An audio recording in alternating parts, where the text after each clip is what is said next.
اعوذ باللہ من الشیطان الرجیم بسم اللہ الرحمن الرحیم۔ السلام علیکم ناظرین، آج میں آپ کے لیے ایک بہت پیاری حدیث لے کر حاضر ہوں۔ مرنے کے بعد جو میت کا مال ہوتا ہے وہ وراثت کہلاتا ہے۔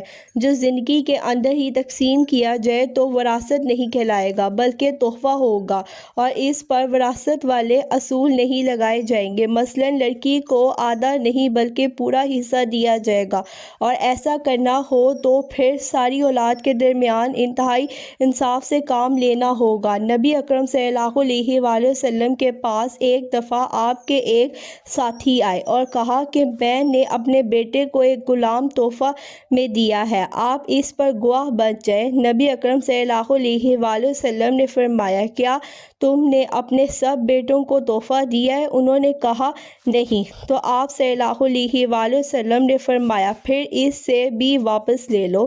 آپ سب اس حدیث پر ضرور عمل کریں اور اسے زیادہ سے زیادہ شیئر کریں کیونکہ صدقہ جاریہ ہے۔ السلام علیکم ورحمۃ اللہ وبرکاتہ۔